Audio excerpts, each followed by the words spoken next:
Are we on now? Oh, we're on. Okay. It must feel so light. This is awesome. Different. Like you're just. My face. I think we're on. Oh, Yeah, we sorry. are on. That's how we do it. That's how we're going to do the intro now. So, That was perfect. That was amazing. Great job, guys. I loved it. Good job, team. so first of all, I want to thank you guys for coming out to this because it's getting all three of you here is kind of a treat for me because as far as I know, you guys can correct me if I'm wrong. You guys are like the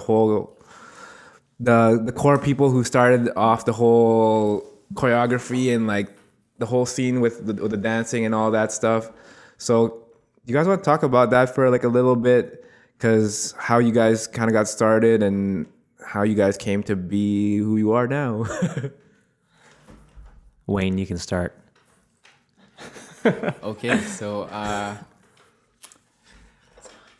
feel like my path to where I got today is obviously like everybody else's is pretty unique. Like I like a lot of Filipino dancers, I started out just doing a lot of cotillions. I dancing with friends. I started really dancing for fun with friends when my cousin asked me to do her cotillion. I was like 16 years old, and she asked me to dance with a bunch of older girls. So I was like, hell yes. And and so it was just for fun, like dancing in the basements and stuff like that. And then I eventually, I don't know, got my first taste of trying to make a dance when she was like, hey, do you want to do this part of the dance? And I was like, I didn't know what to do. Wow. So it was just kind of like that. So I started out like that, but then I got really into it, started choreographing for a lot of debuts, a lot for free in the beginning, like Nice. a lot for absolutely for free. And then I tried to walk away from it because my mom was like, why are you wasting your time doing all this stuff? And like, I was like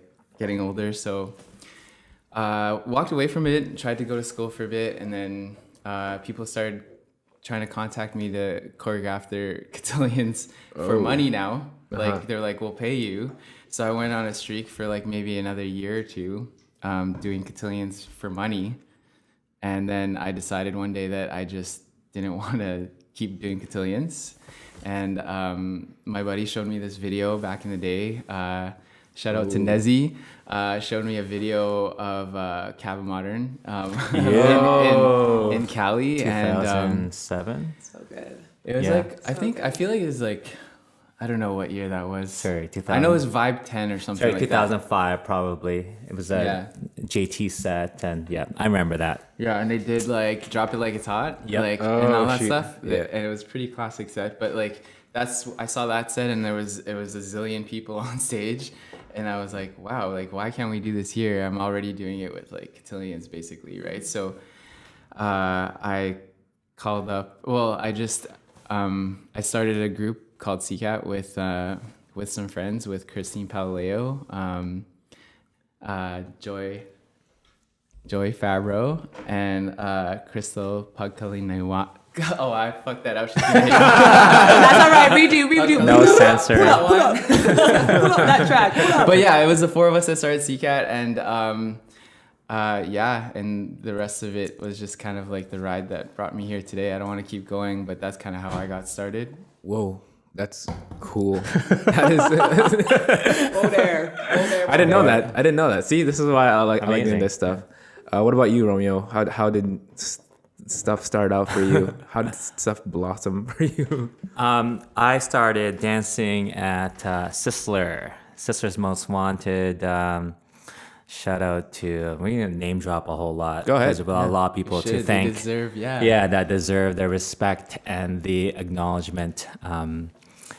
Yeah, so Kelly Swan, Sophia Constantini, Kimberly Rampersad were big influences on my early high school dance kind of career. And yeah, so trained with them, and choreography, jazz, hip hop, urban, whatever you want to call it, and contemporary. And then yeah, after high school, I kind of wanted to take it a little bit more seriously. That's actually when I like, oh, all right, let's do this, right? And I also went to university, studying to become an educator, a teacher. And after my first year that summer of 2004, I was fortunate to be in Rainbow Stage. So I did The King and I that summer, met some amazing people. And then the following winter, February of 2006, I did Miss Saigon. Hence, only the Asian musicals I was casted in. So all good, typecast.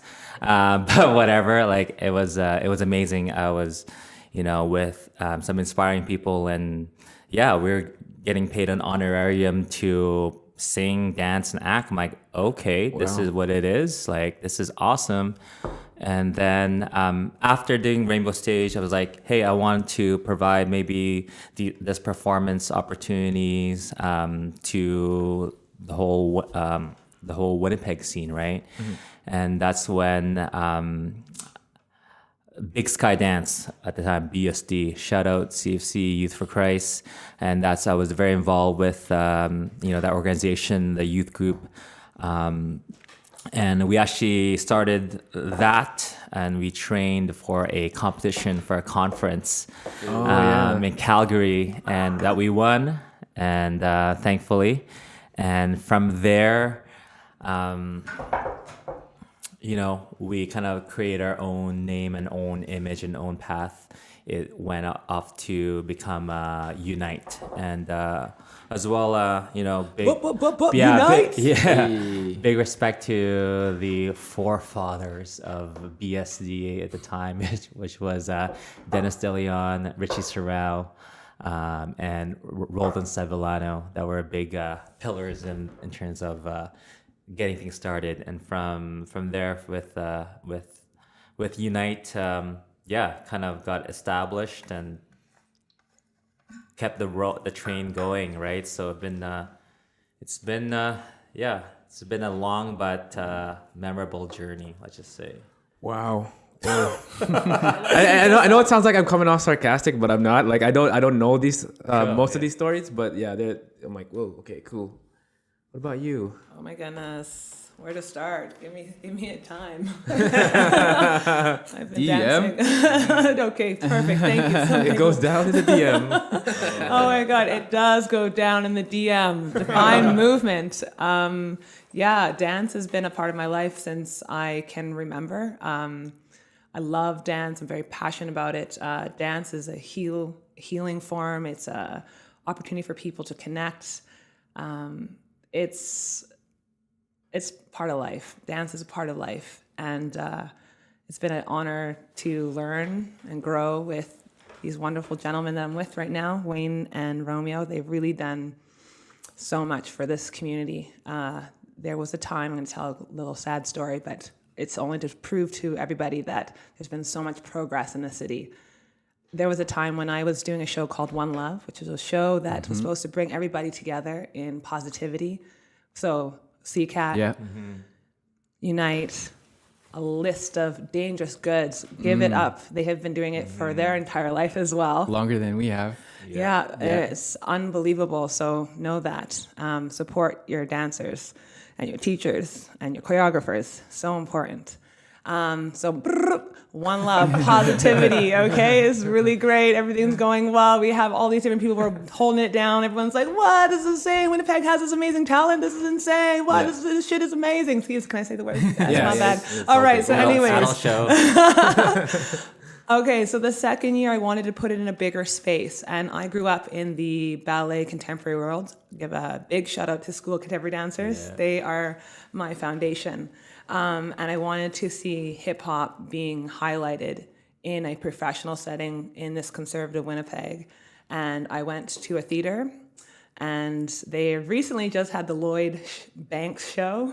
So it's very interesting that it's popular in music, but gives a very ineffective, slightly tainted view of what hip hop is. And hip hop is about love and bringing people together. Yeah. And I went in there the next day to be like, hi, I'm going to do a hip hop show called One Love, and I'm young and I'm a dancer and I want to make this happen and I'm all passionate.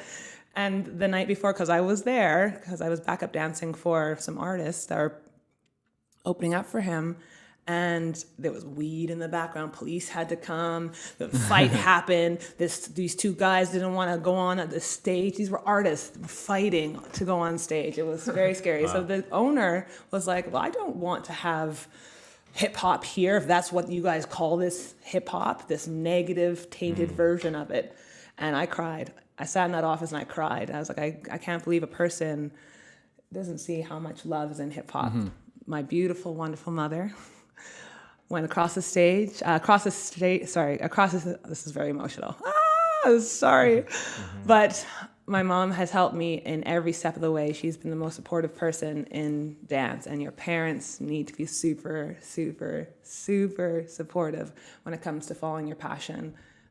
What you're meant to do is so important. And for me, it's been dance. And so all I do is teach and share and continue to be about one love.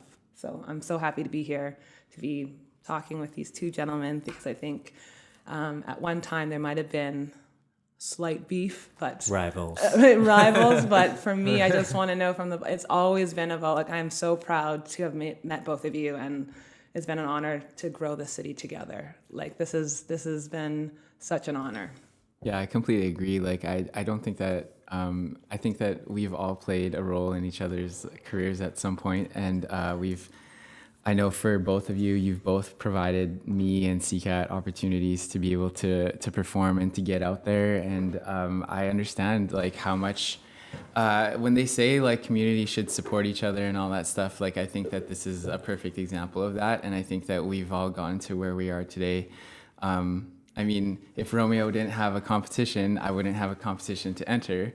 And if I didn't enter groups into the competition, he wouldn't have a competition, right? Mm-hmm. So it's like, exactly. It all kind of plays like a role with each other. So, and I will say, like, there still isn't a show in Winnipeg like One Love, like, since One Love was here. And I think that we need to maybe look back into making that happen. Oh my God, again, One Love, let's do this, One Love, let's do this, let's work together. It's just because, like, everything's so competitive all the time, right? So it's like, I think that we do need a show again where we can all just come together and everyone can just showcase and not worry about winning.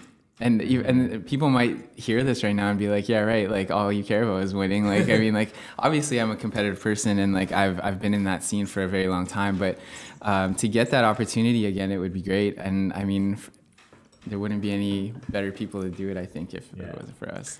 Can I make 2 points? Yeah, go ahead. First point, we forgot to mention Big Deal dancers. I think I saw them, like, at a debut once, and I think they were one of the first choreography kind of groups and teams. They were like a Filipino boy band, man band. Okay, wait, I gotta step in for a sec, though, because, like, here we go, it's going down. You ready? No, this is what I was talking about. And this it's is only what's because happening. the guys, like, some of the guys that have, like, originally taught me how to dance were in my cousin's cotillion when I first started dancing, and they were from a group called Street Slammers. Okay. And, the like, real. I think most of them were from St. John's, I believe, and, like, they were all friends. They were all from St. John's. A bunch of guys that came from the Philippines, and, like, dancing was big back then. If you saw a bunch of guys dancing in Winnipeg back in the day, it would be like, yo, what is this? What are you doing? Are you, like, are you gay? Are you, like, back then, like, it was especially doing choreo. If you weren't b-boying, if you weren't doing stuff like that, and you were just trying to do choreo, they look at you like it was like, you shouldn't be doing that. But back then, these guys would just randomly show up to parties like rock stars and perform at debuts, like, out of nowhere, or they would get hired and they would just, like, blow the roof off the place. And, like, they didn't have the platform that we had where we could go on professional stages and compete and all that stuff. But these guys, and I only know because they were friends with my cousin, and right now, like, one of them's, they brought a couple of our kids to Marquee now, and, like, and he has kids now, but, like, I look at him every day. If it wasn't for you, man, I wouldn't be dancing. And, like, and his kids don't believe him or me, but, like, but, like, it goes back really, really far, but I do agree, like, Big Deal, like, they were another group just like that. There was a lot of groups forming, and, like, a lot of groups that didn't get the platform or recognition that we're starting to get now for being around, but they were around, and they were doing their thing too, definitely. Wayne, you're right. Sorry, I meant to say street slammers. Oh, I think, yeah. But I think Big Deal was like the Big Deal was another group was like for sure. the offspring of street slammers. So Yeah. That's the yeah. family tree. Family tree. Yeah. That's crazy. Thank you. Romeo, you said that you guys, all three of you guys, kind of started at around the same time, which I thought was interesting because I was like, whoa, you guys started at the same time, and like, well, what was the scene like back then? Because I think CCAT started in 2005, around that time. Yeah, and we then all you guys about started, the same time too. Yeah. Yeah. What was it like then? Like, what was the scene like as far as the dancing? I know you kind of talked about it a little bit before, but can you guys elaborate on that? Because it's definitely different now, for sure. Like a whole lot different. I think it'd be cool to like I'll just touch on it like from our different because we all have different perspectives and coming into that we all kind of met in the middle that way, but like our path into it and what the scene was like for us could have been all different. Dammecia, you can start. Yeah. Oh wow. Okay. What was the question again? What was the scene like? I think. Oh, Yeah, what was the scene like? Wow. there wasn't a scene. Yeah, I was. There was no scene. That's why I'm just keeping my mouth closed. I don't know. There's nothing to tell you. There was no scene. There was no hip hop here. You walk in the mall to go shopping, no hip hop. You want to go to a club, no hip hop. You want to listen to it on the radio, there's like an hour or 2 hours of hip hop one night a week. Mm-hmm. There was no hip hop in the city.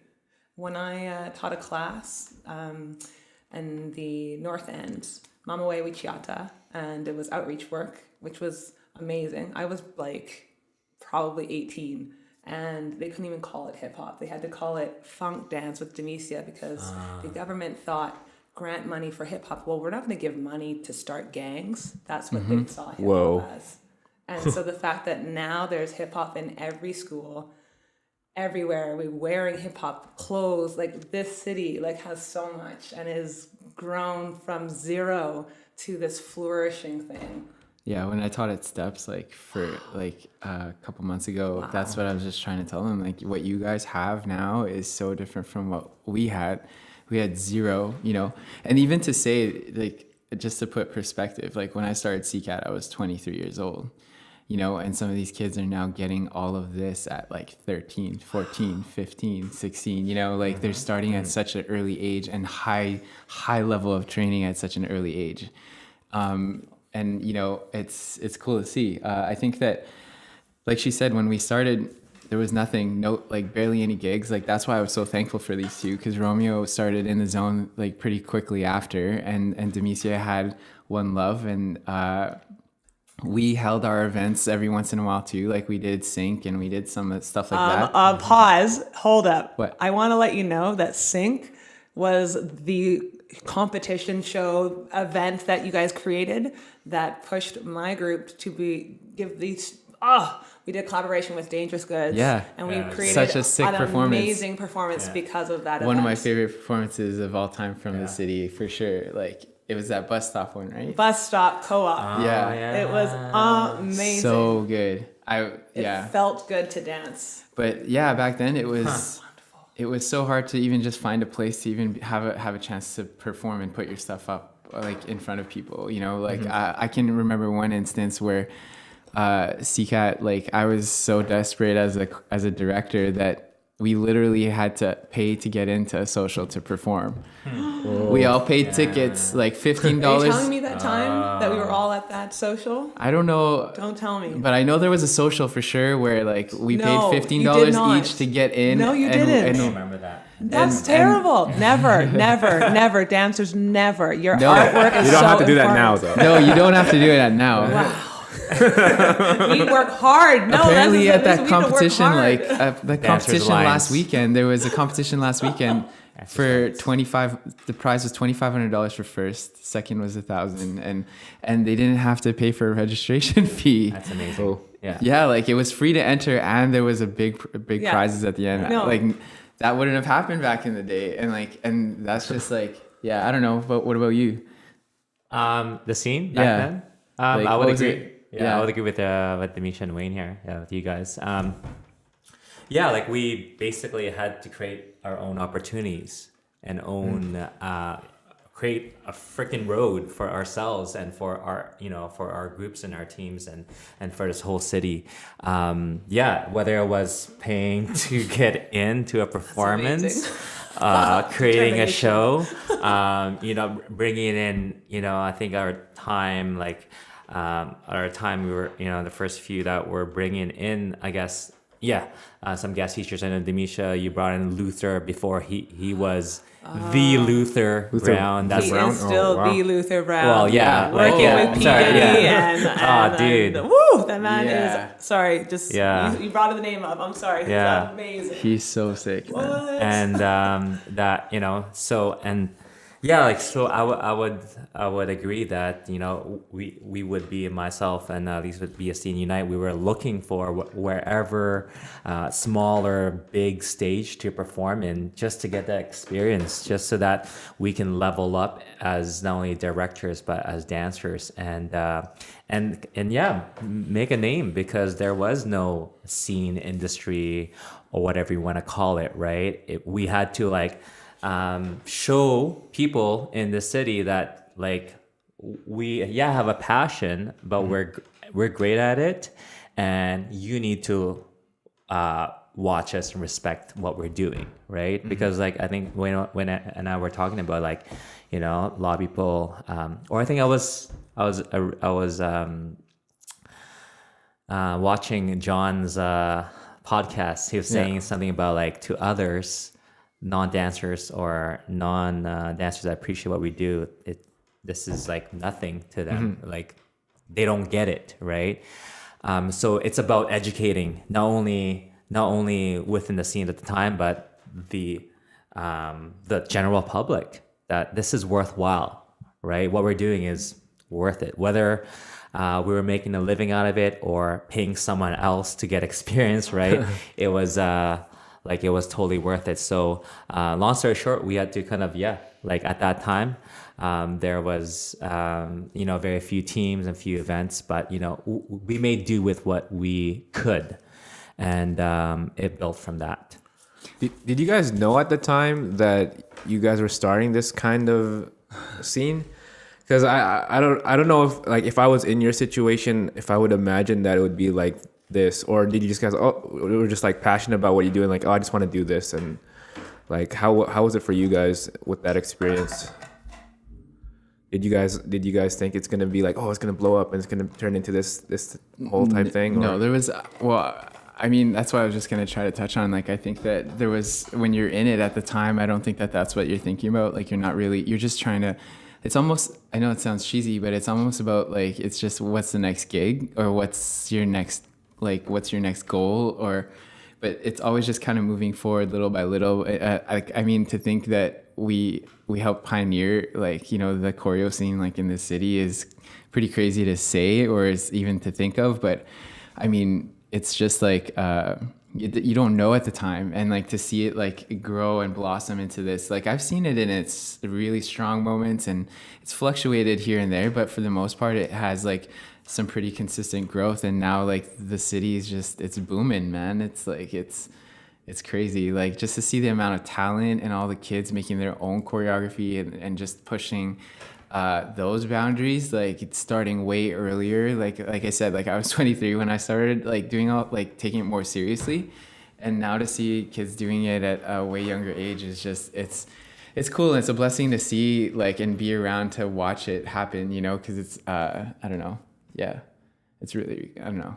And these kids nowadays are freaking crazy, and we love it, but it's also damn it, we were that good. If we were that good, earlier on, right? Or even just having a I just think even just having a mentor. I didn't have someone I didn't have someone above me training me. I didn't have someone saying this is how you do it, and then a style to spin off of. It was trying to develop something off of whatever I could pull from, whatever the resources were at the time. When we started CCAT, YouTube was just coming out. It was just coming out, So what people get now and what they get to see, tutorials, people teaching properly and using those tools to teach now to this generation we didn't have back then. So it was like literally trying to like figure it out. And I can even remember back in the day, like it was like, you know, getting criticized for like, what are you doing? Like, this is not hip hop. Like, this is, you know, what is that? Like, that's not a hip hop move and all that stuff. And I know Angelo's like interviewing us right now, and I feel like that question's gonna come like a little bit later on, but like, but I just think that like, you know, like it was just following creativity like more than anything, and hip hop music was a tool for me. Like it wasn't necessarily like I was walking around claiming to be hip hop and, you know, with my hands up in the air and saying that this is hip hop. But like you said earlier, like people like to label it like as like a marketing tool sort of, right? But like, you know, back then it was just more about like following my creativity. Like it was a way to get that out, you know? So, well, I feel either way, like when you're coming out with something that's different or that's new, people are going to criticize it anyways. It doesn't matter like what it is. It's like, cause to me, it must seem, like some people must have thought it's kind of crazy that you guys are doing this. Like you guys must be insane. There's no like, we don't have this here. Why do you guys want to start something like that here? Right. So as far as that goes, I could see how people would think like that. But like the whole thing with hip hop and the word and what it means and everything, that's a whole separate one. We could get into that for a long time. Podcast right there. But Let me know. That's a conference right there. Yeah, that is. But yeah, it's crazy to think. Like, I mean, when I think about you guys, it's just like, I was wondering like what would have happened if you guys weren't the ones to do what you do. And if like what, because obviously you guys influence the dance scene, but you guys influence stuff that you guys don't even know you influenced just by doing what you do.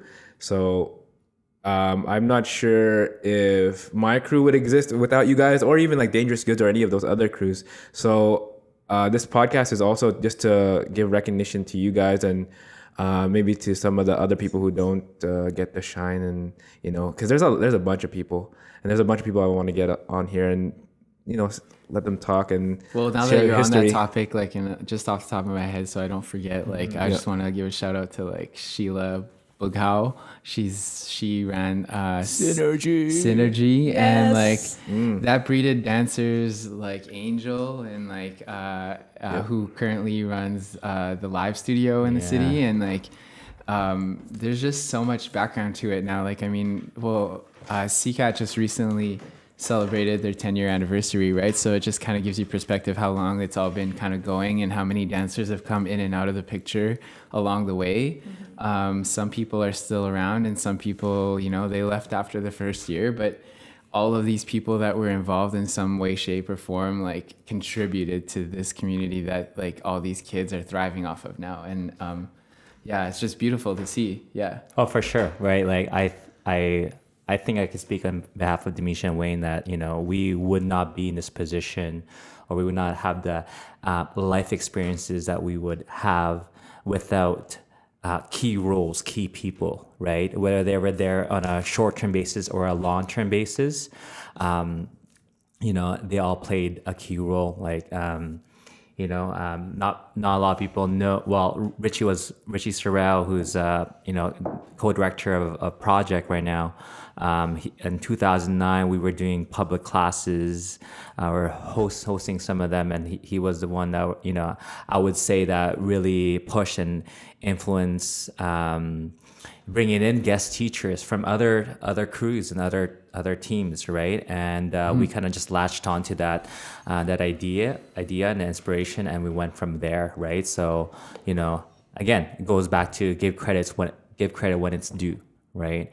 Because that's what's right. And I guess to go back to a little bit of the first question, that you know, would we think that we would be, you know, have the impact, or it would get this big, or where it is right now? Is that I always, I guess I'm a goal. I like planning, and you know, setting goals, right? Whether 5-year, 10-year, right?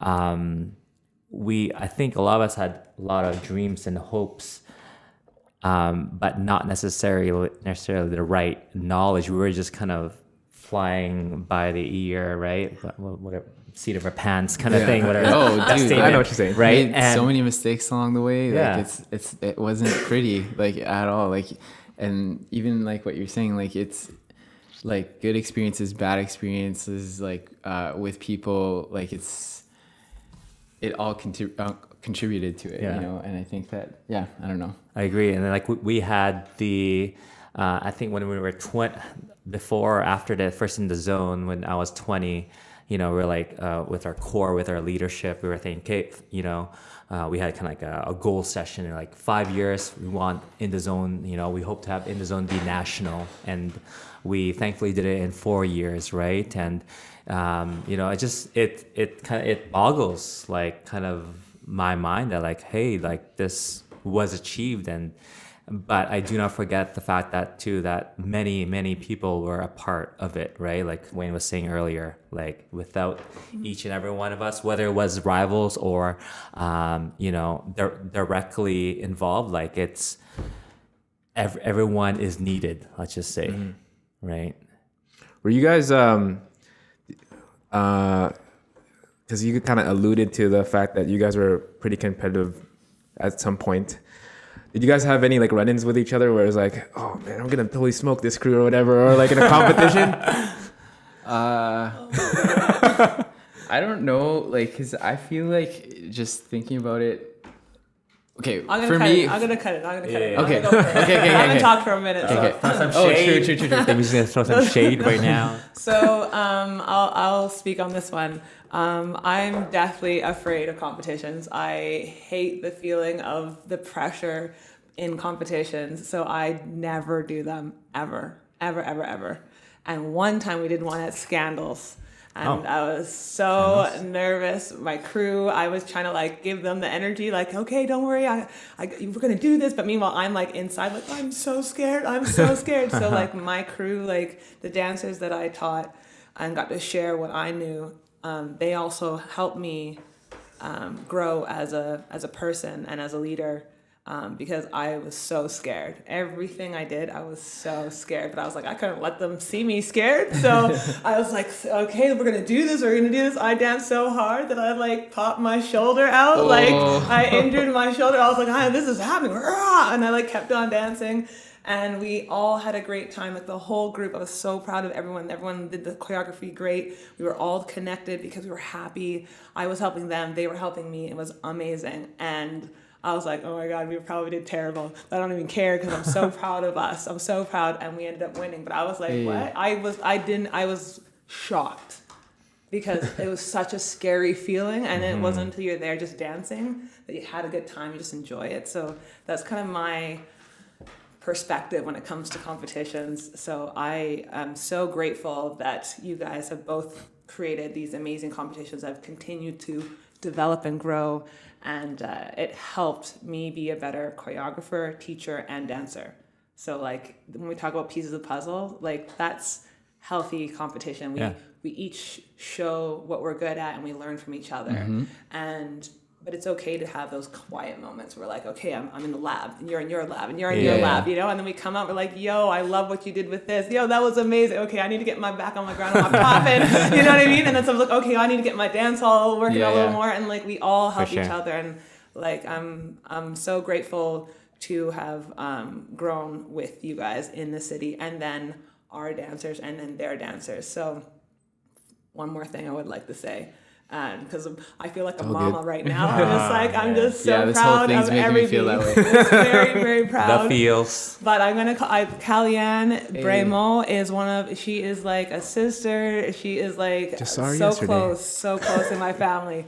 So she is her own beast. She is her own beast. She also took every person's choreography. She never kept herself with one group. She was open to every form of dance. She's possible. still doing it now. And she is still doing it and helping other people learn that freestyling, learning to connect with your body freely and dance from there is how you're going to enjoy dance, and then do choreography later because you understand where it fits in you. That is a very, very big deal. And so if anyone gets connected to Kalyan, you are very, very lucky to have someone who has so much compassion to want to teach that, because that is a very challenging thing to teach. I've thought about that a few times, and Kellyanne has been trained by virtually everybody in the city and has been open to everyone that she's been under, and she's so humble and opens herself up so much to whoever she's with, training with, beside, alongside with, or whatever. Like, she's just an amazing person, and if, like she said, if you can learn from her, you need to get into class with that girl. You guys should have seen her at Bob's going away party. Like, she was going off in the circle. Like, it was insane. I was like, what? How do you know this song? Like, how do you know all these songs? She was breakdancing with him when she was 12. Yeah. I was there. I watched her. And she was training with Rachel back then. Like, she trained Really, with everybody. everybody. Like, and then she took ballet. She took contemporary. She's a singer. Her family's musicians. She is Artists, meant to be there. So this is not... this is destiny. So this is a part of who she is. And you know what? Very I want to add too with Kellyanne the fact that, and there's quite a bit of dancers that have trained under a lot of great teachers and a lot of great teams. I feel like she's done it the right way, and she's kept her connections, kept her bridges, and when you're going back to the whole one love, right? And that's, I think that's what it's all about, right? Taking in the best from what everyone can give you, and expressing your own way, right? So, Kellyanne, you've done Winnipeg proud. I don't know, For sure, right? yeah. You've done it right, and could have easily, playing pussy with you. yeah, Sorry. I was like, because it's a small city, right? So you can, if you don't do it the proper way, and be real, then unfortunately that's when you run into some you know what I mean? problems. Yeah. There you go. Angela finished my sentence. Just trying to help you out, man. Yeah. Just trying to help you out. So, what's up with you guys, and like, what's new with you guys? Because we've been talking about the past a little bit. Like, what about now? What are you guys working on now? What's coming out in the near future for you? I'm talking to everybody, but whoever wants to go first, it's all good. I guess I'll go first because I've go for told you guys to start first. I'm getting married. Is it dance wise or personal wise? Anything, it's all good, Cool. man. Yeah. Getting married in Everything. August. Shout out Jess Lee. She's in Montreal right now, partying her stagette. Don't go too crazy, babe. But yeah, and I'm currently doing my post-bac in education, so kind of level up in that case. And I still teach at St. John's High School. I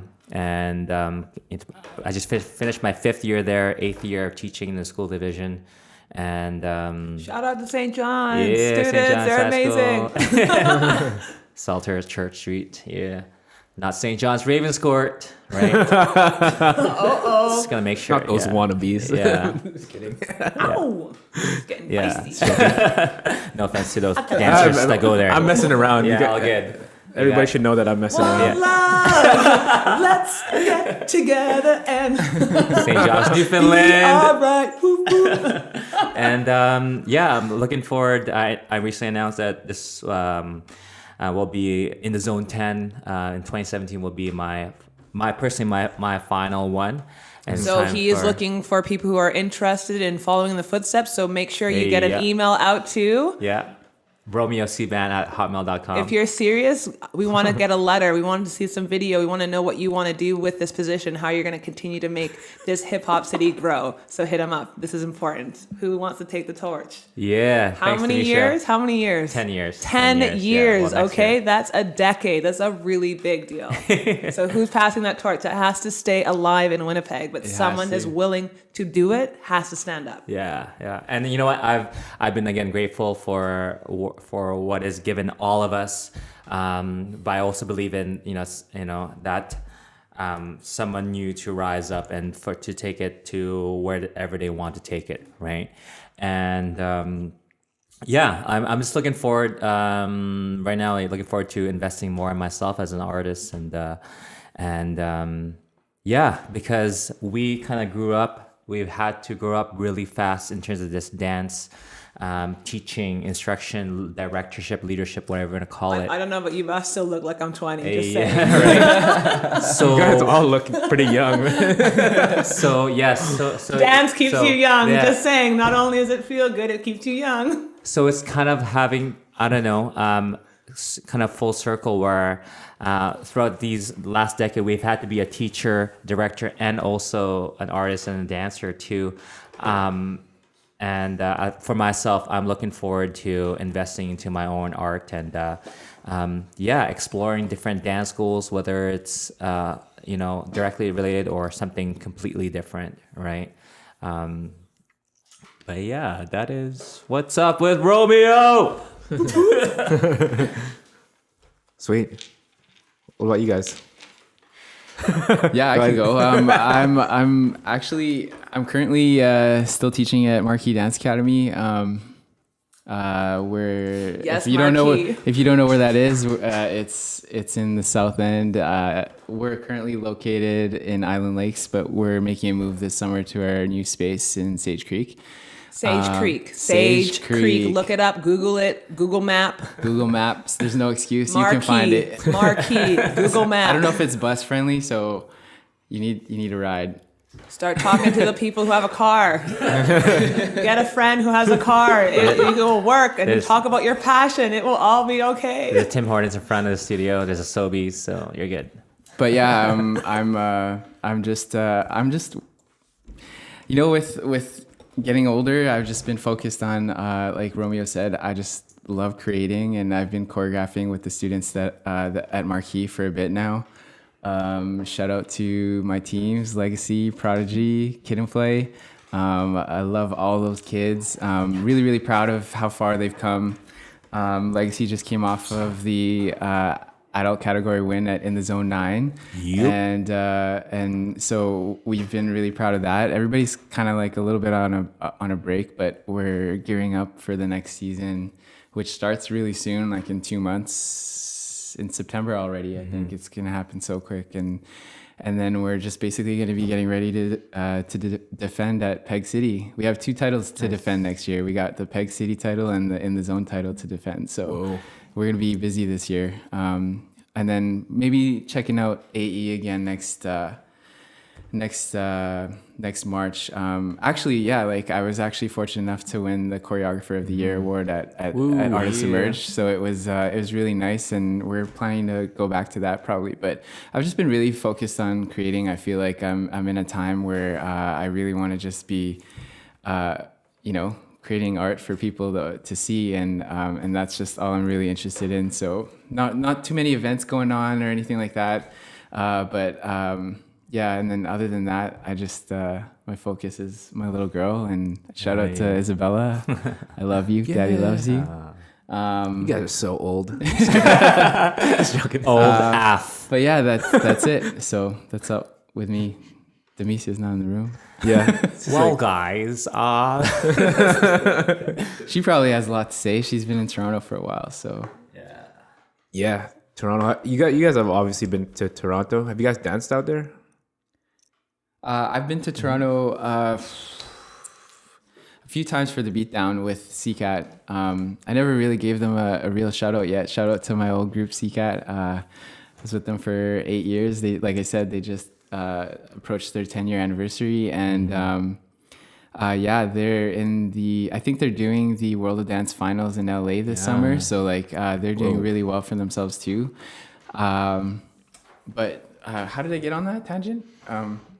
Toronto. You've been to Toronto. We've been to Toronto a few times. Like we maybe four attempts at the Beatdown, and we won 3 of them, I think it was. So it was pretty. I love that city. Pause again. I have to interject. So I've been living in Toronto for the last 7 years. There you go. I spent a lot of time doing the same thing that I did in Winnipeg. It's just like take class, learn, grow, meet people, teach, blah, blah, blah.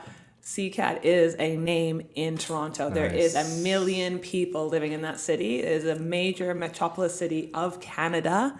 And if people who didn't know about CCAT, just walking and growing up from Winnipeg, they know CCAT in Toronto. Like that's a really big deal. And so anyone who was in CCAT at one point and then learned from that student or that teacher as a student, you're directly connected to Wayne.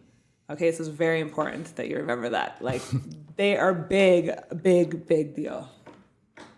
Sorry. Yeah. No, you can. I just continue. gotta let Go you ahead. know. That's sweet.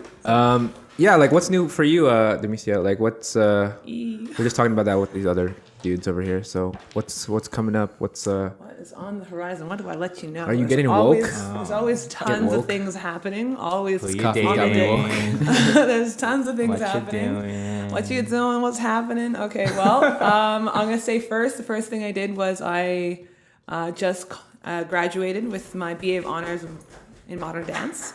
It's a degree I started 15 years ago. dubs. This goes to everybody. Like, it's never too late to complete your education.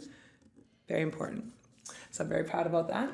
And now moving forward with continuing to dance and teach and choreograph. I'm a writer, so I'll be writing and doing some documentary things in the future. So please stay tuned. And I think you know, you might see me maybe one day drop a single. One single. Ooh. Just saying. I'm just gonna put it out there. Triple threat. Just saying. I don't know. We can do more than one thing in our life. Anything you're passionate agree. about, you can do it all. You just gotta believe in yourself. And all of us know that. So that's the message at the end of the day. Even goes past dance. Dance teaches you that anything in your life can happen because you can work for it. You can get it. So anything is possible. It's all hard work. That's all it is. Determination. Just Repeat. wanting something. Yeah. Repeat. Do something. Succeed, Repeat. fail. Yeah. Go for it. Go for it. Succeed. I don't know what it is, I but think just I've seen this, succeed, yeah. fail. Yeah. It doesn't matter what it is. Like you just get up, work hard, repeat. Doesn't matter what, like you, and live with like whatever, you know, what, if you succeeded or failed at what you're attempting, it doesn't really matter as long as you just keep going, you know? So that's how I feel like I got here. And yeah, and with that as well, like also seeing and utilizing the opportunities that you do have, and like how, you know, again, it goes back to everyone has a role, right? Like, you know, and seeing what they can contribute, right? So, like, I guess going back, I guess this idea is coming to me when you said that you can have multiple roles. That I didn't know as a young Catholic boy that I would end up being a club promoter. You know, shout out Republic. and you know, I'm thankful for Stephen Hua for giving me a chance. And Stephen Hua was a big reason why, like, for example, the America's Best Dance Crew season 2. Jabberwockies. Oh, yeah. Jabberwockies. Yeah. Okay, pause. Yeah. No, I need to say this because For sure, now yeah. you know it's from someone else. Yeah. This is not just Romeo saying this. Oh, like, yeah, we did this, we did that. No one Yeah. believes him.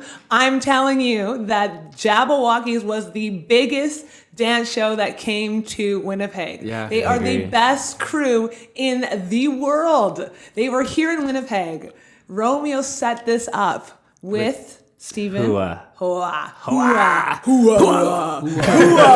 Amazing. And not only that, every single dance crew, community center, everyone was involved in that opening. For it sure. was everybody. There was 15,000 people. It was crazy. Full out show, sold out at the Centennial Concert Hall. It doesn't get any bigger. That is where the ballet, the symphony, Yeah. that is the best thing that could happen in this city. And it was, I think, I don't know, 2008, June. Yeah. Was Check that- it out yeah. on Was that the second YouTube. time, though? It's I called think Second, Two yeah. times, yeah. Blush Represents. and, yeah, Represents Concert with a Z. Google it.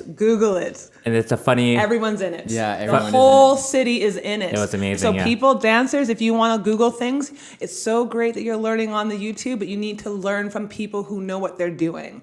Yeah. Both these guys know what they're doing. Watch their YouTubes. And like, yeah, I guess in that side story with Hua myself, like when he was setting up the show, thank you, Dammecia, like he didn't know how to freaking direct the show. Like he didn't have a stage manager, anyone. So I was one of the performers with a lot of the groups too, and I saw him super stressed, and I was like, Steven, you need some help, or like, you want me to stage manage? And in my head, I did not know what the heck what I assigned myself and said yes for, but I knew that this guy was stressed, and this is a big deal for the city, and I needed to do something. And thankfully, the show went well, went fairly smooth, and good thing the lights stayed on.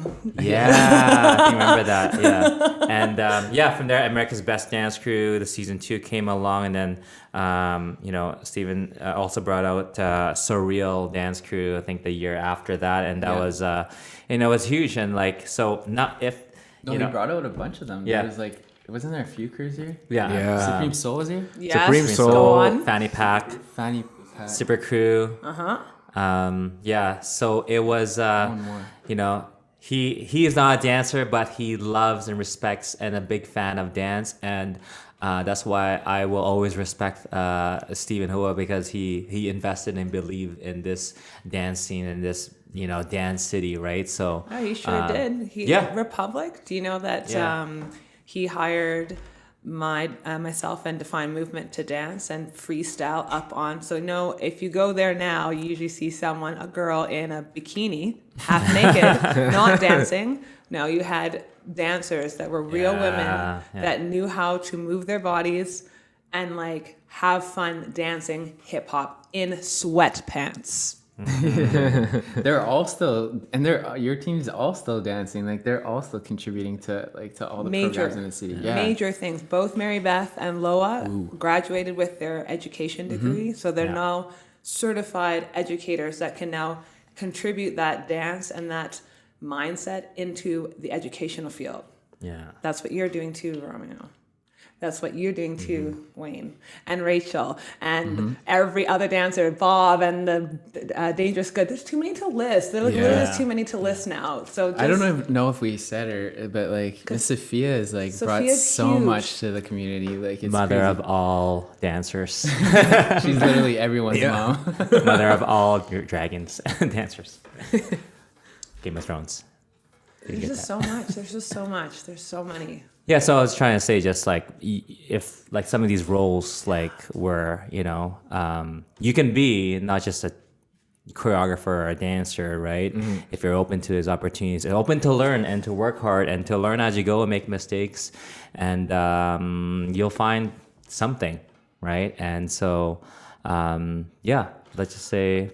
I remember being at those 2 shows. The Jabberwockies one was pretty sick because it was like the height of the Jabberwockies. It's like, whoa, like it was so hype. It was like I never seen anything like that like before. I don't think I'll ever see anything like that again. Just because of the timing and a certain time it was like, what? All these people are here. No, we're gonna see this again with the One Love reunion. We're There gonna you see go. that again here. One Let's Love go. reunion. Continue. Supreme Soul. The second show with Supreme Soul was sick too because I saw Farside.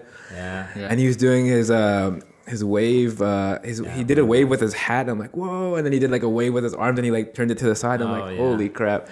It was pretty. It was like super hype. So I really enjoyed those shows. Did you guys ever have a moment where you met like a famous dancer or somebody you looked up to, and you're like, where it's like all like geeking out and stuff, like because Bob and Serla were kind of talking about that, like how when they met Mr. Wiggles and they're like, oh hey Mr. Wiggles, can you sign my shoe or whatever. Like they were like all like floundering over their words and all that kind of stuff. Did you guys have any of those kinds of moments where it's like, oh holy crap, it's so and so?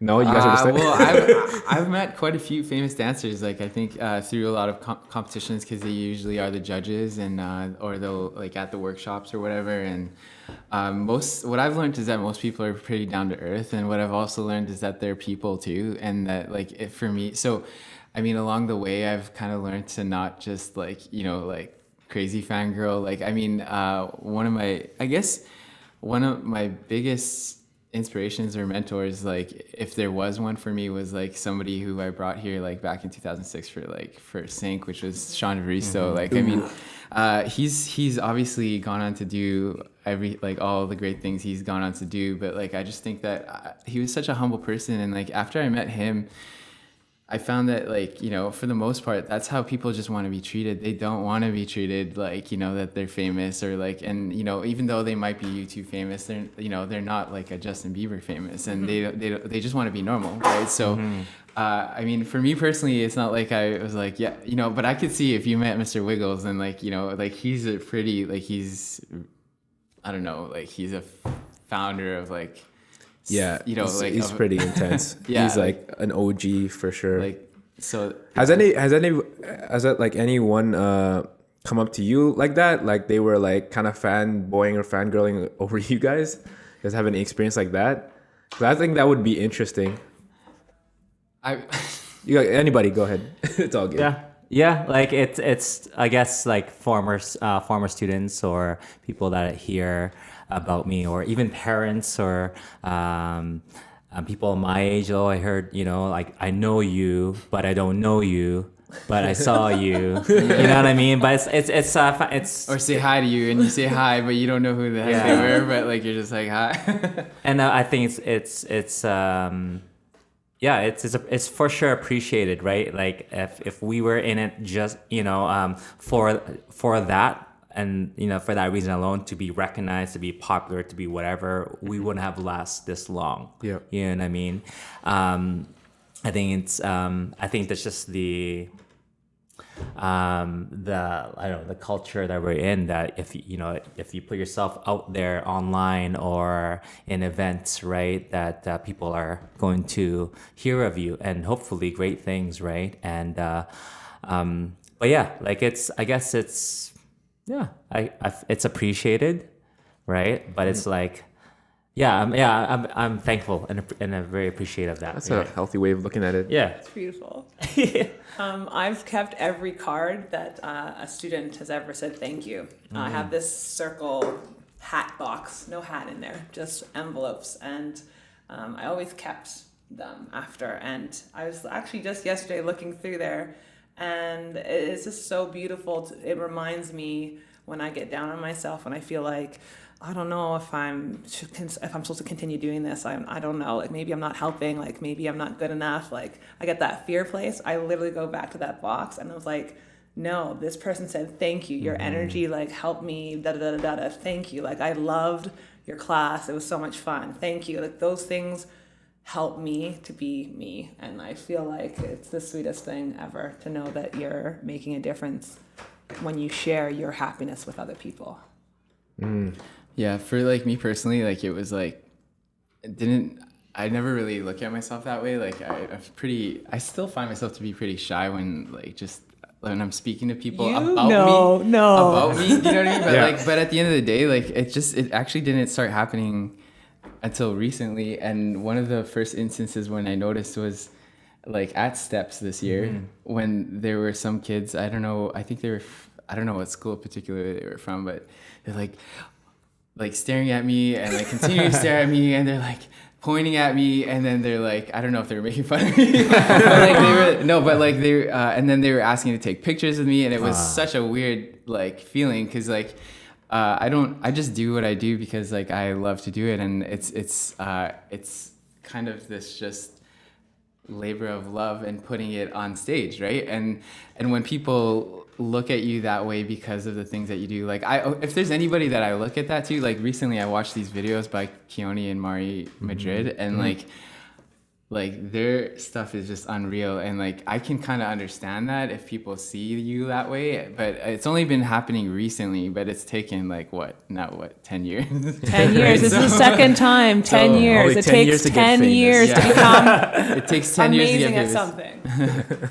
10 years. Didn't they say like it's like something like 10,000 hours to put into something to become a professional or something like that? So dancers, you cannot Or be a pro Yeah, after exactly. a year, after a day, after one class. You need to put in the time to become a dancer, a teacher, a choreographer. It takes time. So it's a part of your life. It's not a hobby. It's not something you do. You can do it as a hobby, but those aren't the ones that are saying, I'm a teacher and going out teaching. We need people to humble themselves. Dance is a very respectful art form, and you have to respect it by learning it properly and putting in the time to harness your craft. Don't rush to be a teacher. Don't rush to be a choreographer. Like, I mean, like, it's a very prestigious title, yes, and like everybody, maybe every aspiring dancer wants to be that someday. But at the end of the day, I do feel like there's a lot of responsibility that comes with calling yourself a teacher and calling yourself a choreographer. Making a combo does not make you a choreographer in my eyes. Like, I think that there's so much more to it, and like. But just don't rush. Like, there's so much time. Like, we've been doing this for so long, and I still feel like there's so much that I have to learn, and you learn every day. So like, don't ever put yourself in a position where you're just putting yourself up there and looking down at everybody. Like, it's great to be talented, and it's great to have the hunger for it and the drive, but don't rush. Like, you have all your lives to do it. If you really mean it and you love it, like, you have all your life to do it. And so like, I don't know, I just think that, like, I don't know. Sorry. Awesome. Well said. And it's funny. It's like a blackout moment. I just went off, and then, like, what happened? It happens. He's getting woke. We're in the zone. And like, and I know, even at this part of our age, again, it's finding even more our strengths and also our weaknesses, finding new ways to add to our arsenal, whatever it is, right, that we're doing. I guess back in the day, I wish my teacher, my coaches would push me to freestyle more, because I would be way more comfortable with it now. I agree. Same with me. Yeah. And now we're having to do that now, because I know what I was missing back in the day, or could have added to that side of my dance, right? So blackout. But what was the question again? I don't even know what the question was, to be honest. It's lovely. This is fun, though. It's fun. Yeah. No, but I agree. Yeah, don't rush into teaching, choreographer, director. Enjoy being a dancer, even if you're solely a teacher. Like, I still take class with my students when I bring in a guest teacher, right? And I learned from Dammecia this year, right? Learning from Wayne, right? So it's like, wearing many hats, right? And that's like Dammecia was just saying, like, this, like, there's so much opportunity in the city, and like and I understand, like, this generation, like, so much tools and resources to pull from, and now you can start a clothing business at the age of 14 if you wanted to, and like, I have a t-shirt, like, I sell this, and like, so you could do anything in this generation now. But like, I feel like the generation of dancers now, like, maybe like they can, like, slow it down a little bit. They don't need to be rushing, like, I'm this, and I get it. Like, you see like I don't know how do you pronounce her last name, but Taylor Hatala or Hatala, like, I don't know how you say her last name, but she's a crazy dancer. She's like from Edmonton, and she's dancing with every famous choreographer in this world now. And I get it. You're driven. You want to do it. You want to go get it. But at the same time, like, understand, like, even just your city and like the roots of your city, and understand, like, it's okay to be a student to I don't know, in the city. Like, I just think everyone's a choreographer now, and it's like, well, if you're a choreographer and you're a choreographer and you're a teacher and you're a teacher, then what am I? Like, you know what I mean? Like, I just think that, like, it takes time to do things, and like, it's okay to take your time and really learn and be good at it. I think so. Yeah. I definitely agree with that. And that being said, for my personal growth, African dance has been something I've loved from time, and in Toronto, I spent a good amount of my time focusing on learning West African dance made for the stage. And I'm telling you, it's like, you get nervous. And so, I've been teaching hip hop for a long time, but now learning African dance is giving me a whole nother layer to add to hip hop and how to teach it and where it comes from. So there's so much to learn. Like, there's layers of hip hop, right? Mm-hmm. Like, it is so massive, and there's so much to learn from, and it's really cool. So I'm shouting out that I'm going to be doing African dance classes. I urge people to come, dancers to come out, anybody to come out and just have fun and learn to dance and feel connected, but from that aspect, and it's missing pieces, and like it's going to be. When's cool. it happening? Oh, well, I'm going to be in Toronto for 2 weeks, so I'll be back in July, but I'm looking for studio space. So if you have a studio, let me know, because I'm interested. I have nowhere to go. I don't know the city anymore, so someone needs to help me. I don't know where to go anymore, so someone give me a studio and we'll dance. Done. Bye. There you go. Where do you guys see the scene going from now on? Do you guys see it heading towards a direction? Do you guys have any predictions on what's gonna happen next, or what the next trend is, or anything like that? I feel like just being around it all for a while, I think what happens here, it kind of reflects what's out there, especially with like all the social media nowadays. So like it gets pretty influenced, like they see stuff and they want to kind of not necessarily they imitate it, and then to what degree, that's kind of up to each individual. But like I do feel like the scene reflects what's being shown to them, right? So and the generation, again, I keep reflecting on this. I made a dance about cell phones, so if you haven't seen it, go check it out on YouTube. But like this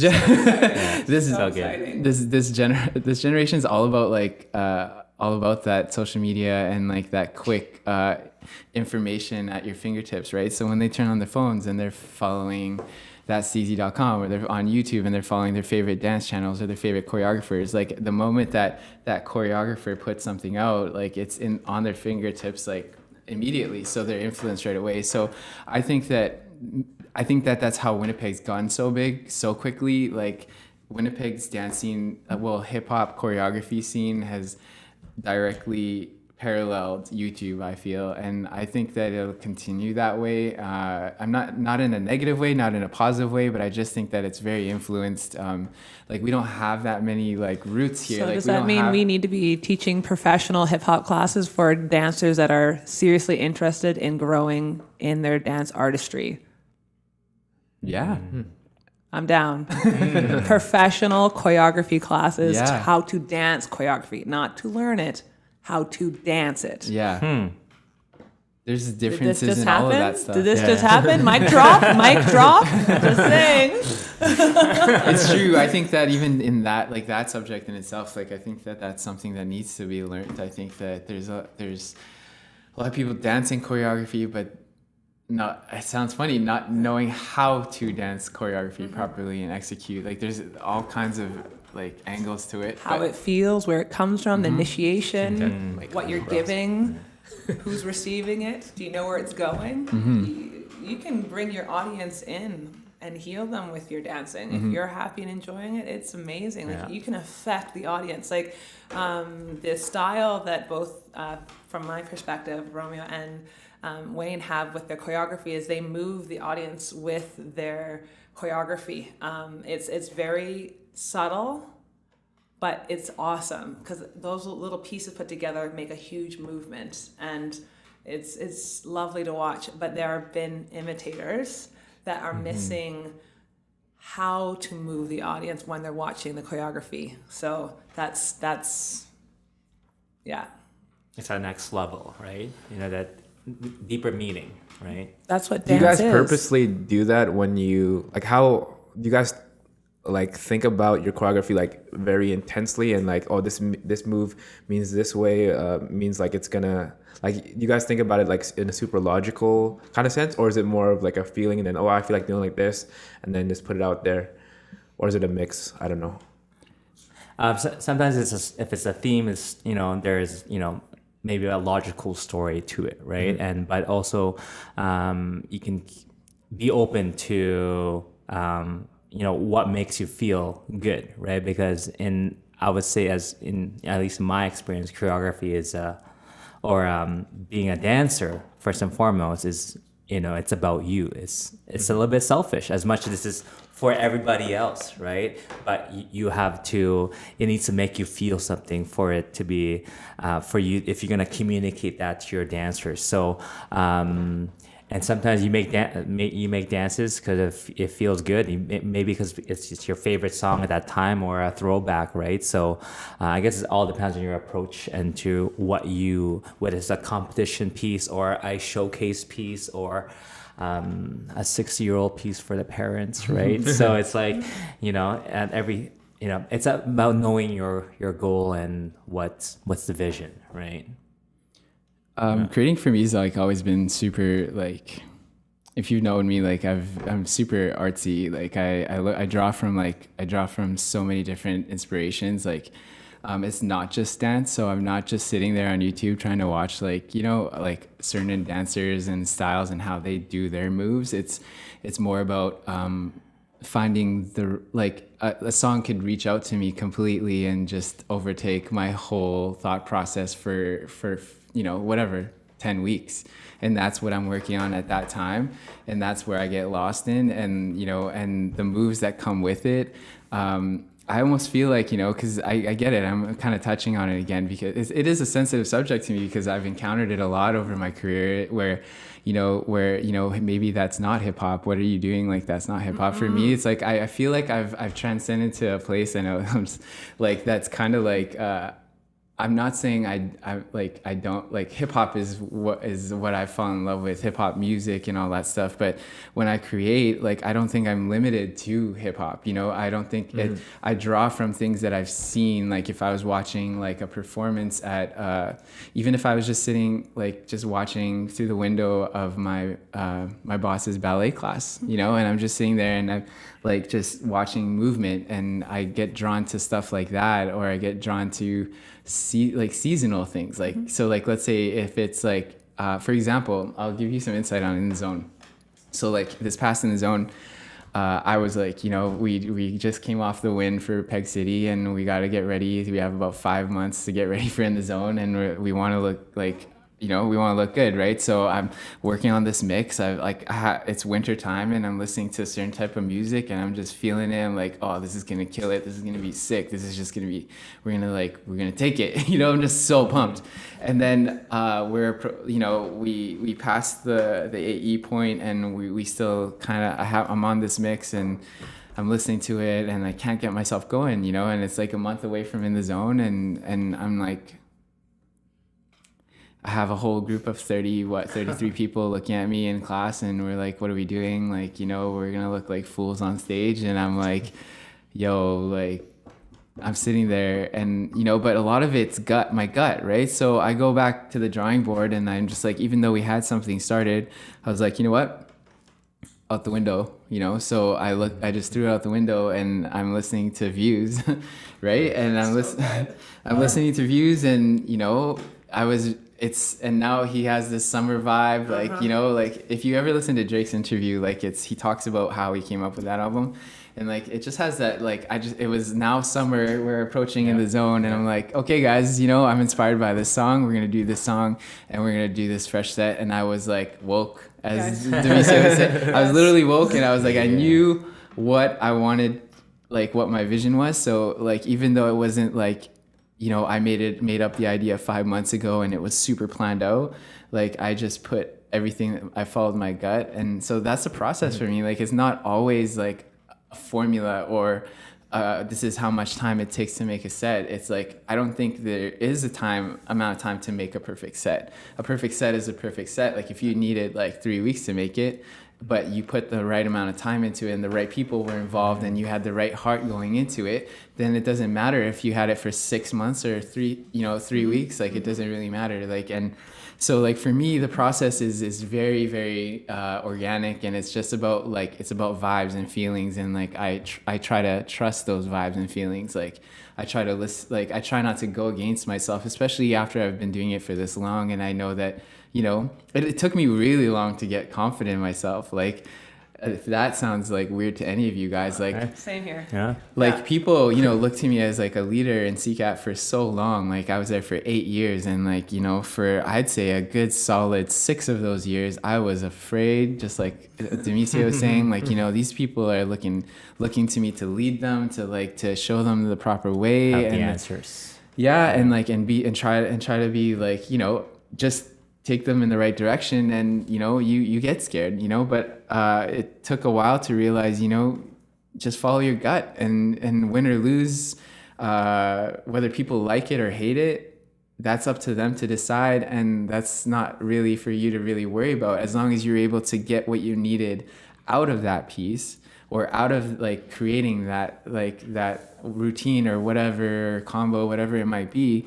Like the process of it to me is just like, it's a lot more like, it's just whatever it feels, whatever feels good is really what it is. It's all about to me. Yeah. That's good. Nice. I love it. It's so beautiful. Amen. I know for like with Define Movement, the process was unique because I was always a part of the dance. I was always in it with the dancers. We were all connected as one, and that's how I saw it. And so it's an interesting choreographic choice. Not everyone chooses it, but for me to be authentic for my choreography, I know I had to be dancing it to show my dancers how it's supposed to look, even though we're in performance. So like even performances where it was class, it was never about competing. It was always about class. So this is an opportunity to dance.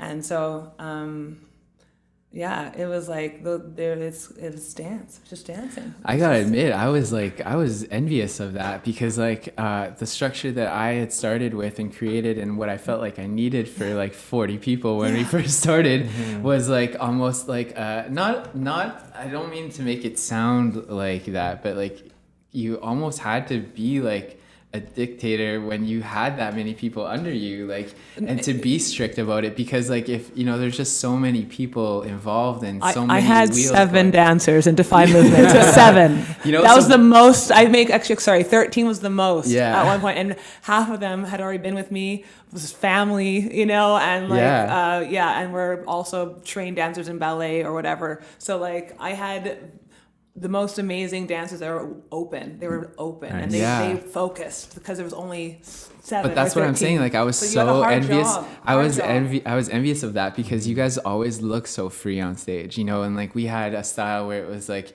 it was constructed so that we had to look together, right? But every time I saw Define Movement on stage, it was a natural like. It showed, everything that you're saying right now, it showed, and like and reflecting back on it all, that was like the such a bright spot about your group, like because back then like the trends were happening, right? So we started, Unite started, and then you might have like some other groups that follow along and like come and go, but like whenever you guys came on stage, there was that freedom about you and that really natural vibe, that groovy fresh. Yeah, and again, I will say there is still not another crew like Define Movement that does that and has that that vibe to it. Even till this day, like you watch any of the new groups, like you watch The Project and you watch even live, like there's so much structure, like they're following, like and that there's a market for everything. Don't get me wrong, but like there isn't a crew like that dancing freely with that kind of like love and spirit, that Define Movement had. I guess the other. Thank you for that. Yeah. That's in my heart right there. Thank you. The other crew or team that would kind of have a little bit of that, I would say that persona, that feel would be like synergy, right? Oh like, actually true. And I would say that they'd be they would have been the closest ones, right? I would agree. It felt like freedom on stage, and yes, you were a group, but you could see individuals.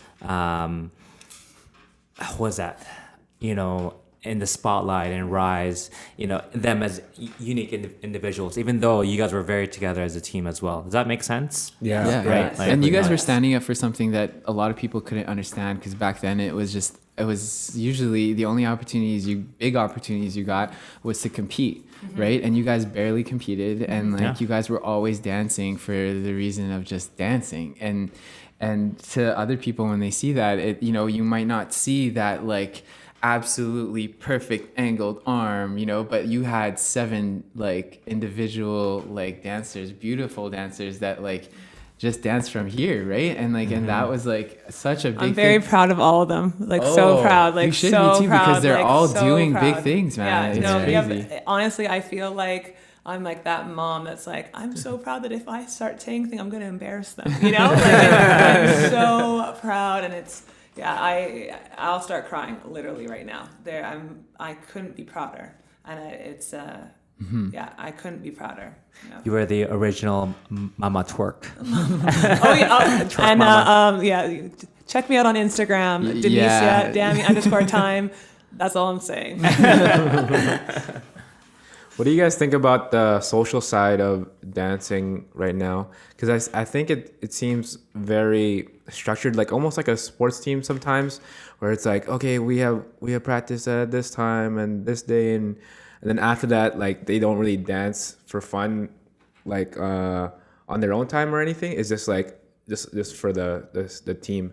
So what do you guys think about that, and like your thoughts about the social side of dancing, or just doing it for fun and stuff?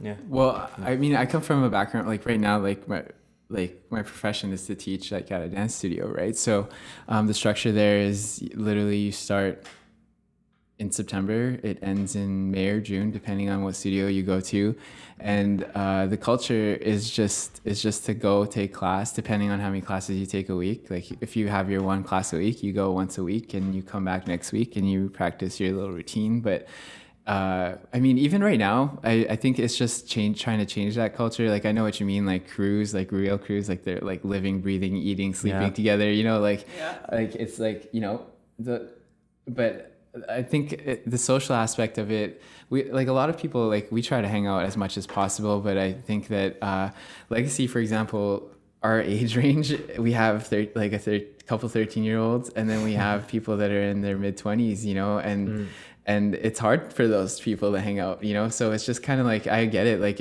we're kind of like, where we're from is like, it's kind of structured kind of like a sports team where, you know, you have your little breaks, you have like you stop, maybe some people from within the group hang out with each other after, but I don't know, like I know what you're saying, because like I know hip hop, like it grew from the social aspect of like, right, yeah, so like it's very far from that. Like I think that with choreo it's like that, it's where you get together for your practices, and that's basically it. But I know a lot of I see the project hanging out all the time. CCAT's always together, like, but at the studios it's a little different, I'd say, because they're kids and like but it depends from group to group, I would say. Yeah, like I would say, like I'm sure with Define Movement and CCAT at the time for you guys that that social aspect was important, whether it was going out after a rehearsal or acting like a fool for a few hours after the rehearsal. Or it was just like standing there after practice, not knowing where to go. Exactly. And just talking and like, where are we going? And it's like you're there, and then 15 minutes later, okay guys, let's go. And then you're still talking, and then it's been 45 minutes and you're still standing there. Like I found that's what would happen quite frequently. Totally. You're just loitering. Yeah, and like we jam out after the rehearsal, and those times I would say memorable, right? You don't remember every single dance that you learn or you're teaching, but you do remember when you guys were singing Disney songs up until midnight after rehearsal, right? And just like being together, being friends, being a family away from your blood family, right? I teach at a public school, and some I think it's studios and even teams. Some years it's some people gel well, and some people are they're there for dance, and I think that's okay too. That's respectable, right? My big thing is that you don't have to be best friends. If you were, great. I think that shows on stage, that shows in your performances, right? But big thing is to respect each other and be in a team, right? But yeah, I would say that social aspect is huge and makes a big difference. Like when you can hang out and actually genuinely enjoy each other's company, right? And socialize and dance at the club, whatever, or lounge, and be actual friends, and not just dance friends. I think that's a beautiful thing, and I think that's would be the ideal utopia for any dance team, right? Just really, really quick, just Yeah. to like squeeze in there. Like I think Yeah. that now that I think of it, for a lot of choreo teams, especially like bigger teams and stuff, I find that happens a lot too, because a lot of teams are traveling, so that happens when they go out to like trips and they go out to like, let's say, whether it be to go out to competitions or do a show or like do a workshop. Like it happens when you go out and you're at the hotel and you're on the trip with, like when CCAT used to go to Toronto all the time. That was always like one of the biggest, most fun things to do, was just always like just chill with everybody and explore and experience like a new city with your family, you know? So like that was like one of the, I guess, ways that these teams that seem like sports teams like get a chance to socialize, is when they go out and do things like that. Okay, cool. I have one little funny story. This one time we were at the studio. We used to stay at the studio so late, and I was so obsessed with McDonald's back then. Like, I just wanted to eat it all the time. Like, I was terrible. I still am, but whatever. I work hard, burn it off. But McDonald's, we were like, it was like 2 a.m, and we were like pulled up to my house, and one of the dancers was with me, my sister, and it was Kellyanne. And like, I had the bag. I was like, yeah, I got it all. We have our bags, walking in the snow. It's 2:00, it's cold. And Kellyanne's parents were going to pick Kellyanne up from, she was young at that time, from our house. And I literally like held the bag, and it like ripped, and all of McDonald's food went like into the snow. And like to that day, both of them were like, I can't believe you did that. That was like, and it's just one of those memories. There's like little memories like that along the way, but it wouldn't have happened if we weren't working hard till 2 a.m. working on choreography. Like it was the balance of the discipline of working hard, the sacrifices that you think you're making, they come back in other ways that are just as wonderful and treasureful. And going to Toronto, like it was so much fun. Like the sports team is that concept is that you're there to work and push each other and to grow with each other. So you become a sport team or a family. And there'll be times afterwards where you don't get to hang out because you're tired and you want to go to sleep, so you can come back and work with them again. Yeah, exactly. So like that's also acceptable and is part of it, because at the end of the day, you're doing everything so that the team at the end of the day is going to be successful and what you're going to contribute to that team. So it doesn't matter what size, if it's like 40 people, 100 people, 7 people, everyone's there for a purpose, and it's shown in all the different companies. So again, that's a role model format for the upcoming, that it doesn't matter what the size is, it's how you lead your group, and everyone in there has to know that they're part of the team. They're connected, and everyone's part of it. Yeah, super strong.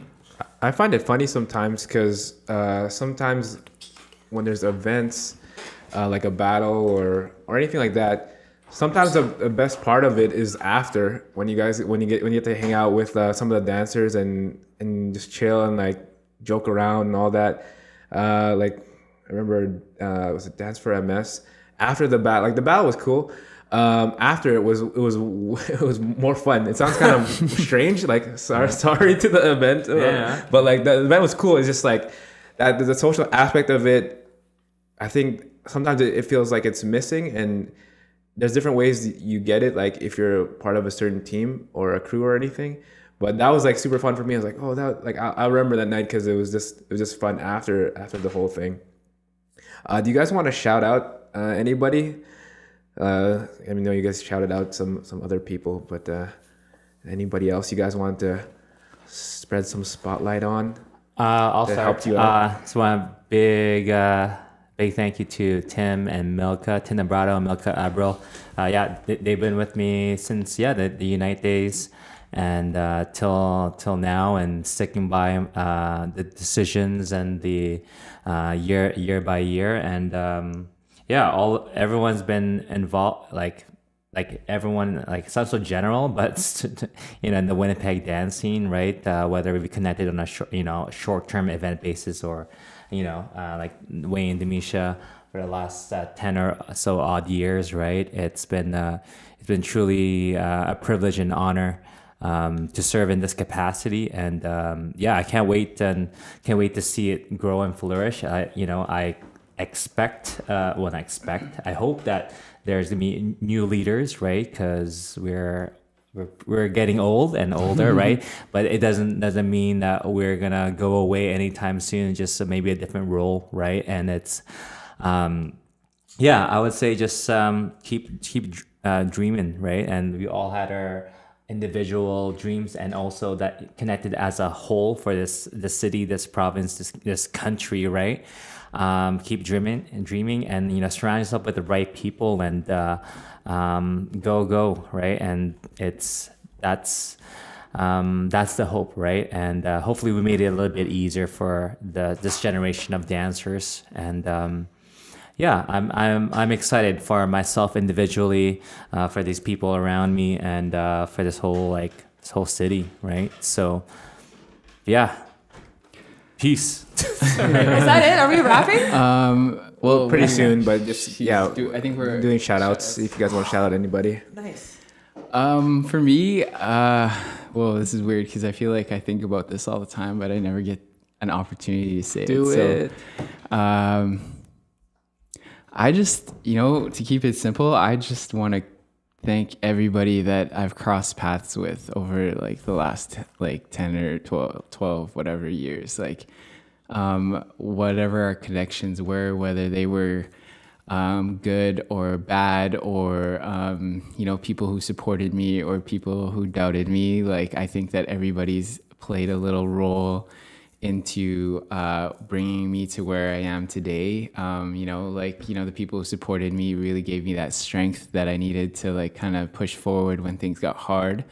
And when things got hard and there were people that were doubting me, or that people that maybe lost faith in me or whatever, like, or just didn't see me as the right person, like, I think that I thank those people too, because I think that those are people that I woke up every morning and told myself that I had to get up and prove wrong. Honestly, where I am today, like, I'd like to shout out, actually, like, I shout out my boss, Angel. Like, I think that she's been a big supporter for me. I think that at Marquee Dance Academy, I've been there. In September, I'll be approaching my 9th season, and then the next one after that, it'll be a whole decade at Marquee. So she's been very supportive of me and my creativity and my art, and given me a platform to do something that I love on a professional level, and teaching me how to be professional, and try to help me become a better teacher every year. And I think that, yeah, just anybody who's come along the way, and anybody that I might have crossed paths with along the way that, it might not have gone too well, like, I'm sending out apologies all across the board. Like, I just, like, honestly, like, I'm human, and like, and things happens, and I've made mistakes, but at the end of the day, like, I still love what I do, and anybody that I'm going to cross paths with in the future, I'm super passionate about what I do. And, so I'm just excited to still be here and still be able to do what I love, and given the opportunity, and people are still giving me the opportunity to share what I love. And so just shout out to all of those people, all my students at Marquee. Some of them are out in Quebec right now, killing it. I think as we speak, there's some of my groups are in like the final battle of the whole competition for like the big prizes. So I'm hoping they do well. But yeah, like, everybody along the way, good, bad, everything in between, all love. Thank you from the bottom of my heart. I'm just like super thankful. Cool. Hey. All right. Try not to cry. I'll try. They can't hear your tears. But they can. Everything's felt. Okay. I want to thank my family, my mom, my sister, and my brother, for always being there and like always by my side. They gave me all the love that I could possibly have to continue to move forward and do what I'm supposed to do, which is to share dance and remind people that there is love on this earth, and it has no color. It means nothing. Our energy is so important, and we need to free ourselves up. Like, we just need to come together. Everybody needs to come together. And if dance is one of those tools that we're going to utilize it to do it, then let's do this. So shout out to all of Winnipeg. Woo! Before we go, do you guys have any questions for me at all? If you guys have any questions, I don't know if you guys had anything in the back of your mind you guys want to ask me, or if there's nothing, that's all good too. So, I have a question. Yes. Is this something that you're passionate about? This? Oh yeah, for sure.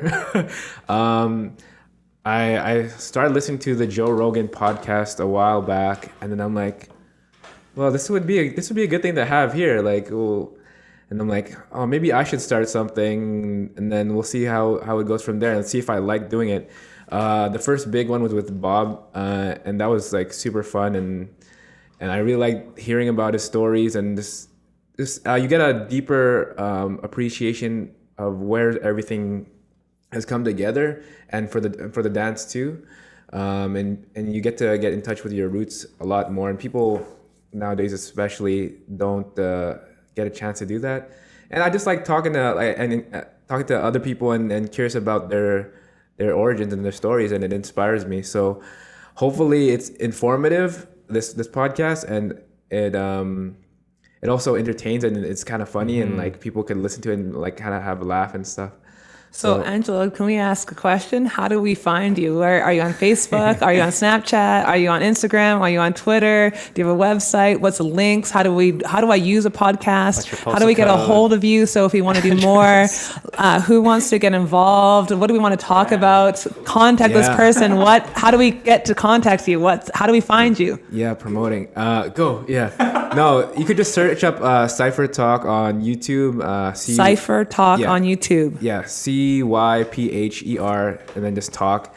You'll be able to find us. I'm on Facebook. You'll be able to find me, Angelo T. Lamson. Twitter @AT Lamson. Yeah, I've never done this thing before, promoting myself like that. but yeah, okay, cool. I just want to say like thank you, man. Like, because I think that you downplayed it a little bit, but I think that where Winnipeg is now, it's important to start documenting all this stuff and understanding.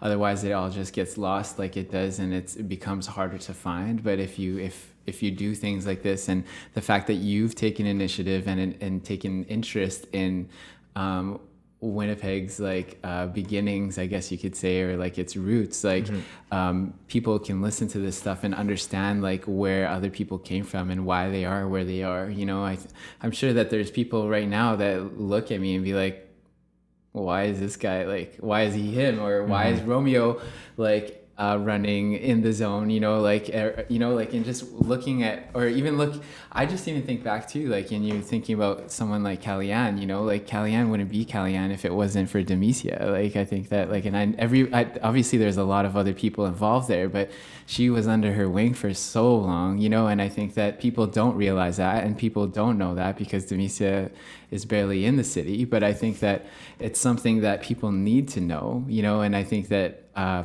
lot of kids are growing up like thinking that they're the first ones. Yeah. And I'm not saying like, no, you got to know that we were first, but I think that it's important to know that, the reason why you're even able to dance at this huge in the zone thing is because of this guy next to me, Romeo Suban, who took the initiative just like you did right now to do this podcast, and when you asked me to do it, I was like, whoa, like, you want to interview me? Like what? Like I don't, like it's new because nobody's ever really come up to for me and like asked about how we got here, and I think that even for my kid, I think it'd be great for her to hear this like one day and just be like, and just be like, oh cool, like that's where, like that's what my dad was doing, that's just the documentation of all this stuff is, I think, it's becoming more important than ever, and I think that what you're doing is a great thing. So like keep pushing, man, and like anything that we can do to help you be more successful, like I am like totally open to helping you, man. So I agree. This guy here is an example of taking initiative, right? And having a goal and having a mission, and you're doing it the right way. And thank you for giving us this microphone, and thank you to your producer as well. And the fact that we can share. And that's the beautiful thing about dance, sharing what we love. And thank you for making this happen. And Sweet. Hopefully it goes 10 years more. I would like to for sure. So again, I want to thank you guys for coming out here. I have to give a shout out to Canadian Footwear because they allow me to use their space. So Thanks if you for the guys new shoes. That was like really dope. Sponsored. if you need New to Balance, get New some Balance. shoes, get it at Canadian Footwear. 3 locations. We got one downtown, one in Regent, and one St. Vital. So shout out to them and thank you guys.